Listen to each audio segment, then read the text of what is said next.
Welcome back, everybody. It's Zach here, bringing you guys another fantasy football video. And this one I'm going to be going over the optimal draft strategy if you've got a late to middle first round draft pick. For this, I've just sort of operated under the assumption that you guys have the pick 107. I've already put out a video going over the 101, the 104. This will be the 107 video, and then there will be a subsequent video going over what I would do with the 110 and with the last pick in the draft. So, sort of trying to cover all my bases there. We'll get into some more fun stuff, just general tips, sleepers, breakouts, busts, a lot more auction content. Lots of general draft content as well. We're going to do a lot more mock drafts. We're really going to get into some really fun content here soon because we're going to have some more real ADPs. Lately, we've just had to sort of operate off of what Underdog's providing us because those are really the only drafts that have been happening at a large scale so far. But we're going to get some real drafts here soon. A lot of people are going to start drafting over the next several weeks. It's just going to be a lot of fun. So super fun making these videos. Super fun to sort of see what kind of team builds we can make up and see where we should be looking to take players at each position and just having a really good time doing this. So yeah, with that, let's just get into the first round here. So starting things off with round one, I think that assuming things go chalk here, you're looking at a general scenario where you've got Christian McCaffrey going 101, and then following that up with 5 straight wide receivers. That puts you in a spot at pick 7 or 8 or right around there where you're probably looking at taking a running back, probably taking Breece Hall or Bijan Robinson. And this really is the first spot in the draft where you're really dependent on the decisions of the teams ahead of you. If you happen to get to this spot and maybe one of the 5 receivers didn't go, maybe you're picking between Justin Jefferson and Bijan Robinson. I'm totally fine with you guys making either decision there. I personally would probably take the receiver if you end up being given that option, but I'm totally okay either way you want to go with that. I think that there's perfectly sufficient ways to build your rosters. It's just that I really like the values of some of the running backs later. So if a wide receiver value presents itself, I'm certainly more apt to take that in these early rounds. But assuming things go as they should, you're probably looking at taking either Breece or Bijan. If you are at like pick 8 or 9, you could potentially be, or especially pick 9, you could be looking at something like AJ Brown or Puka Nacua. In that case, I think you could certainly consider AJ Brown or Puka. That'd be fine. You could potentially reach a little bit for Gibbs as well, but I don't think I would necessarily recommend that. So in general here, you're probably looking at Breece, Bijan, maybe AJ Brown, and maybe like Justin Jefferson. So those are kind of your 4 options. I would lean towards taking the high-end receiver if given that option, and otherwise you just take the best running back there.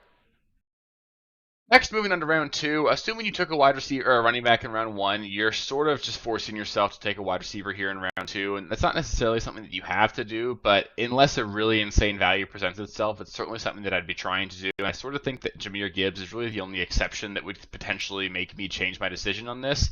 If even Jonathan Taylor made it to me at round 2, I don't think it would be enough to make me take him there. I'd be pretty happy having that one running back and one wide receiver after each of the first 2 rounds. There's no way you're considering taking a tight end or a quarterback in round 2. And I think I would generally just be looking to draft my favorite wide receiver on the board, be looking at Marvin Harrison, Drake London, Chris Olave, Jalen Waddle, someone like that. If you did end up with Bijan Robinson, I think I would be afraid of taking Drake London as well. So even if he is your highest ranked wide receiver on the board, I don't want to double dip there. And then if you happen to take a wide receiver in the first round, then I think you can still go wide receiver, still take your favorite wide receiver right here. But if Gibbs or Jonathan Taylor is available, then I'd be willing to go with that. So that's really the only difference. If you took a wide receiver early on, I think it makes Jonathan Taylor more of an option around 2, and otherwise you're probably just looking at Gibbs, and he probably won't be there, so then you're just taking the best wide receiver on the board.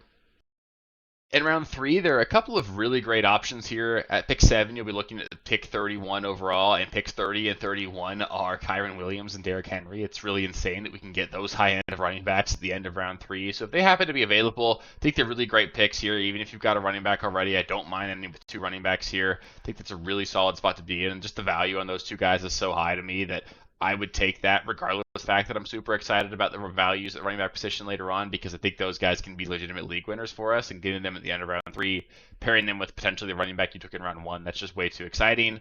And otherwise, I'd probably just take the best wide receiver on the board. It's way too early for me to still be considering a tight end or a quarterback. So I'd just be looking at guys like DJ Moore, Cooper Kupp, DK Metcalf, Tank Dell, Malik Neighbors, whichever one of these wide receivers that's left is your favorite. That's what I'd be looking to target, because I think there's still plenty of great options there as well. Next, in round 4, if you watch the radio so far for picks 101 and 104, you'll probably see a trend here, and that trend really is that I am super excited about the values of running backs that are being drafted in rounds 4 and 5. So this is where I want to be looking to take running backs if I can, but unlike some of the earlier videos, you actually have a good shot at pick 7 here in round 4. You're obviously picking earlier in round 4 than with an earlier draft pick. There, I think you can actually get some really good values of the wide receiver position in this round as well. If either George Pickens, T. Higgins, or even Amari Cooper are available, I think it's totally fine to take them, especially if you have 2 running backs already. In the previous videos, I was sort of mentioning that even if you have 2 running backs, I'd probably be looking to take a running back in either round 4 or 5, because I really just like the values here, and I don't want to pass those up. But if you've got two running backs already, I don't want to force us into having too many running backs in our roster, especially in like a PPR format. You really do want to prioritize the wide receiver position just a little bit. So I think in general, you're looking at trying to cap yourself with two running backs. But if none of those guys are there, I think you obviously are going to want to hammer the values at running back. You can get guys like Isaiah Pacheco or Travis Etienne here. That's a really awesome value. And then there's also the possibility that maybe there's a quarterback or tight end that slips if Jalen Hurts, Josh Allen, Sam Laporta, or Travis Kelce make it here. I think those are all really great picks. I think there's no problem doing that. I still sort of shy away from taking the tight ends, but I just don't necessarily want to I recommend against that. Obviously, Laporta and Kelce are fantastic, but I just sort of think there's a really big tier for tight ends. I think that Laporta and Kelce don't necessarily separate themselves from guys like Dalton Kincaid, Trey McBride, and Mark Andrews. So I don't want to be one of the teams that's taking one of the first ones of them, but at a certain point, if they slipped far enough, I would consider doing that as well. In round 5, I really just don't like the wide receivers going in this area. There's like this Jaden Reed and Calvin Ridley are the only two options, and I sort of view those guys as like round 6 caliber players, not necessarily round 5. They're not guys that get me super excited or guys that I think are really going to win me my league here. And I think there's a lot of really great values in the other positions here. So I think in round 5, my general advice here is just don't take a wide receiver unless you somehow really need one, and I think that's part of why I'm suggesting we sort of hammer them out early. Make sure you've got at least one in the first 2 rounds. You're probably looking at taking one in round 4 as well if you have 2 running backs, and then that way you don't feel like you need to take a wide receiver here, and then you can just sort of take the best value at a position you still need. At running back, there's great values like for James Cook, Josh Jacobs, Joe Mixon, Rachaad White. Those are fantastic picks here. At tight end, there's probably going to be one of, if not more than Trey McBride, Mark Andrews, Dalton Kincaid. Those are fantastic picks. I generally find that I'm super happy if I'm the last team in my league to get one of those top 5 tight ends. And then at quarterback here, you could be looking at Lamar if he slips a little bit, Mahomes if he slips a little bit. It's right around where you'd be picking Anthony Richardson, and CJ Stroud's a perfectly fine pick here as well. A little bit ahead of ADP, but I love Stroud. I wouldn't mind taking him in round 5 if you want to, and just felt like you didn't like the other options available to you. In round 6, if CJ Stroud makes it here and you still need a quarterback, that would absolutely be my recommendation. He stats in as my quarterback 3 right now. He's someone that I'm super excited about. I think he's got a shot to potentially lead the league in passing yards and touchdowns this season. He's got so many weapons. He's clearly an elite talent. I'm super excited about that. But other than that, I'm really not thrilled about the guys that are being drafted around this ADP. At round 6, you're looking at this 66th pick overall. If you're picking from the 107, that means you're looking at guys like Rome Odunze, Jordan Addison, C.J. Stroud, Rashee Rice, George Kittle. Those like the 5 guys going right around that ADP, and I hate all of them honestly this season, aside from C.J. Stroud. Rome Odunze, he's a rookie, likely going to be the number 3 option in an offense led by a rookie quarterback. I just don't see him returning a ton of value here in round 6. Jordan Addison, he's the number 2 option in a Sam Darnold offense. That doesn't get me excited. Rashee Rice going to be suspended at some point. I don't know how long that suspension is going to be, so I'm not excited about him. And George Kittle just doesn't feel like a difference maker to me at the tight end position this season. Too inconsistent. I don't love that value either. So that sort of just makes this the first spot in the draft where I'm really strongly considering reaching, unless a player slips to you here. I would just take your favorite player on the board here. I personally have a lot of guys that I'd be willing to reach for, guys like Deontay Johnson, Ladd McConkey, Kenneth Walker, David Montgomery, Alvin Kamara, Evan Ingram. They'd all be in play for me, even though they're being drafted significantly later here. I think it's just, at this point, I want to make sure that I'm drafting guys I still like, obviously. So the ADP sort of goes out the window a little bit when I really don't like any of the guys right around that ADP. In round 7 here, this round is just really going to be all about what your roster needs. I generally like to end round 7 with 1 quarterback, 2 running backs, 3 wide receivers, and 1 tight end. Obviously, that's going to be flexible if there's legitimate value that presents itself, sort of like what I was talking about earlier. I don't mind taking a running back in rounds 1, 3, and 4 or 5, just because if you end up with 3 running backs, that's totally okay, especially if you're getting really great value at all of them. But what I do generally try to have is a quarterback and a tight end, especially after round 7, because I do feel like it dries up quite a bit. You've got a shot to get a good quarterback or a tight end. Maybe you can get Njoku, Jordan Love in round 8, but in general, round 7 is sort of just where I want to make note of where my roster is at and make sure I'm not going to end up with any significant holes in my roster. That makes Evan Ingram a big target for me. If he slips a little bit, you're looking at taking him like 2 picks behind ADP here in round 7. He's sort of the last true difference maker for me at the tight end position. There's David Njoku as well, but Evan Ingram is probably one of your last shots to get a good tight end here, and I think this is a really good spot to grab him. At quarterback, you can still grab guys like Kyler, Jordan Love, Dak Prescott, Joe Burrow. Those are really fantastic picks here. And then at running back, there are a ton of guys I really like around here. There's Najee Harris, Alvin Kamara, Jonathan Brooks, Samir White, James Conner, Zach Moss, Raheem Mostert. I like the value on literally every single one of those players. Jonathan Brooks a little bit less if he's your running back too, because he's going to probably have a slow start to the season, but he's also probably going to finish the season really strong. So if he's your third running back, it's a great pick. And there's just a lot of guys that I like there. So really what my recommendation here, again, in round 7 would be is I don't want to really need a wide receiver at this spot.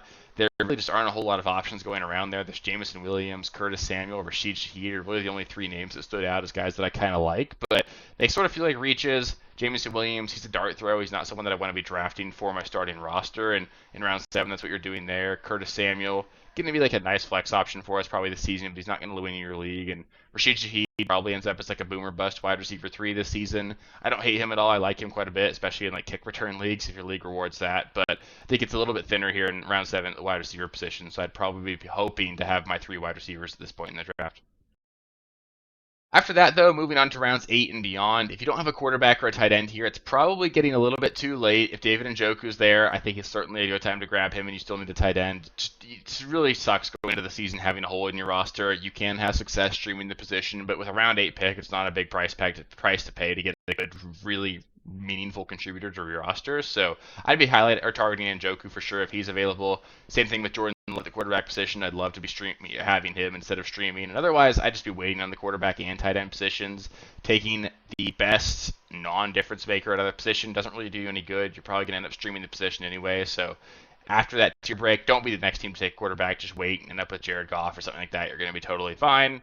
Otherwise, I would just highly recommend targeting upside the entire rest of the way, unless you happen to feel like you're super thin at the position. If you only have 2 running backs at that point, someone that is going to be a meaningful contributor, someone like James Conner, Raheem Mostert, Zach Moss, those guys make a lot of sense because you know they're going to get touches, so it makes some sense there. But after that, I'm really just targeting young players, guys that are handcuffs, guys that have a path towards being super relevant, and if they're not good, I don't really care because they're supposed to be on my bench. I'm just drafting guys that I can hope crack my starting lineup and end up being like super meaningful contributors to my roster. And if they're not, we can cycle the waiver wire and do our best with that. So definitely target upside a lot more than anything else when we get towards these later rounds. And then also just keep in mind the ADP matters a lot less at this point. Most of the players being drafted after this point are really low hit rates anyway, so just get the guys you want. Make sure your guy and players you're happy with. Make sure you leave your draft with a roster full of guys that you want to have on your roster, not guys that you felt like you had to pick because they were the highest on the board. Make sure you leave the draft happy with the team that you drafted. So that'll do it for the optimal draft strategy video with the pick 107. Up next, I'll be doing one where I go over what I would recommend doing if you have pick 110, and then I'll do a final video going over what I would do with pick 112. I might sort of split these videos up to do like one video in between, so I'm not just highlighting draft strategies over and over and over. Give you guys a little bit of a break there. Maybe do another mock draft or something this weekend as well, but should be a lot of fun. Really appreciate you guys watching all these videos. It's been a lot of fun making them. We're going to keep putting out videos for the course of the rest of the off season, doing 4 videos a week. We're also going to make sure we keep putting out just as many as that, if not more, once the regular season gets rolling, and might even kick up the video rate a little bit when we get towards just the real heat of draft season, just because there's a lot of fun, a lot of stuff to talk about. So really appreciate all you guys. If you guys want to make sure you don't miss any of that, it's going to be free. Just make sure you subscribe to the channel. That way I can help you win your league this season, give you guys all the advice that I can give. And other than that, if you guys have any comments or anything, let me know in the comments. It's super fun interacting with you guys. Love talking to you guys there. And if you made it this far in the video, please do give it a thumbs up as well. It really helps with the algorithm and helps me just know that I'm doing a good job and that you like the content we're putting out here. So appreciate you guys, and I'll catch you with the next one. Peace. Thank you guys for watching. If you haven't already, please be sure to subscribe to the channel, like the video, check out these other videos here if you haven't. If you want more content, please feel free to follow me on Twitter at RealSteelFFB. I'll be more active on there as the season goes on. Thanks. Catch you later.